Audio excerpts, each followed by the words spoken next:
Good afternoon students. आपका संधि प्रकरण चल रहा है।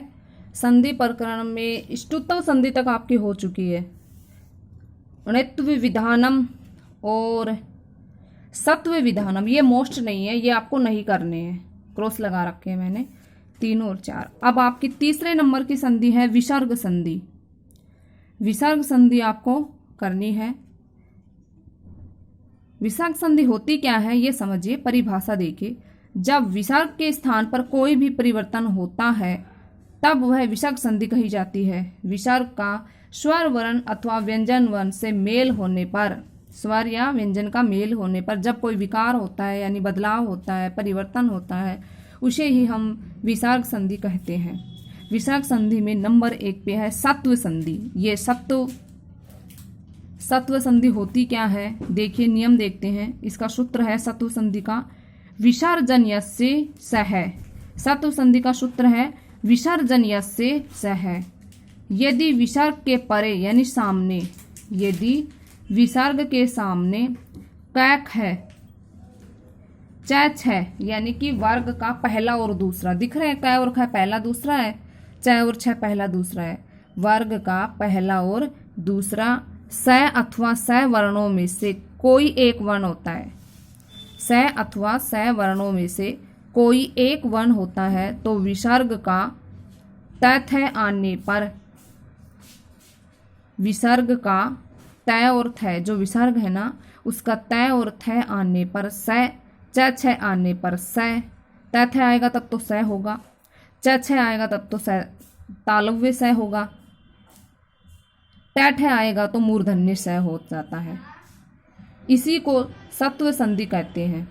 जैसे विष्णु है धन त्राता, विष्णु है धन त्राता, क्योंकि अब इसमें क्या रहा है, त्रय में तय और रह त्रा, विष्णुस त्राता, विसर्ग को स होने पर विष्णुस त्राता।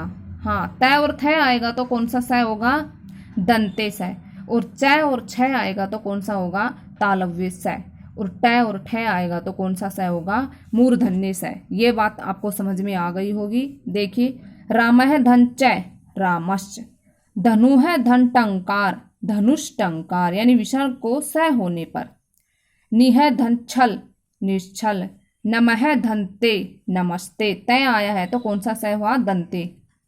बाल है धन शव पीति बालश शव पीति, नम है धन ते 2 बार आ चुका है नमस्ते। नि है धन फलम निष्फलम, दु है धन करम दुष्करम। इस प्रकार से ये आपके उदाहरण है।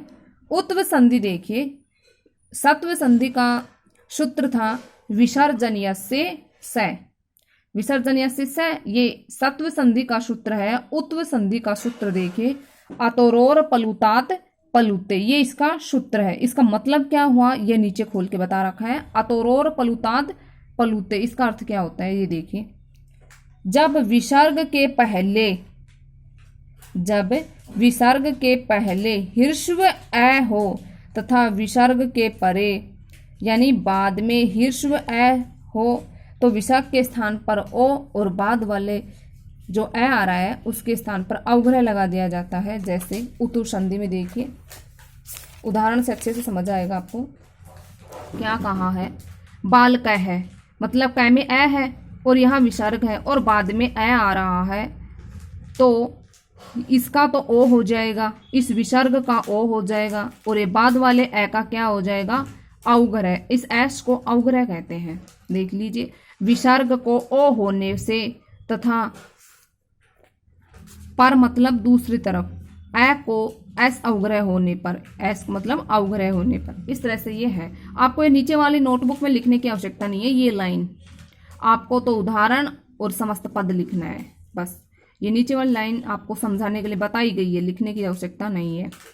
कह धन अपि को अपि, लक्ष्मण है धन अस्ति लक्ष्मणो अस्ति, राम है धन आगच्छत रामो आगच्छत, राम है धन अवदत रामो अवदत। इस प्रकार से आपकी ये 2 संधि हुई है। बस विसर्ग संधि में थोड़ी बहुत और बची है जो कल कंप्लीट हो जाएगी। कल तो क्लास नहीं, नेक्स्ट डे कंप्लीट हो जाएगी। ये जितनी संधि मैंने अब बताई है वो नोटबुक में राइट करनी है। विसर्ग संधि में 2 ही संधि पढ़ाई मैंने, सत्व संधि और उत्व संधि। इनके नियम, उदाहरण अच्छी तरह से right and learn. Okay students, धन्यवाद।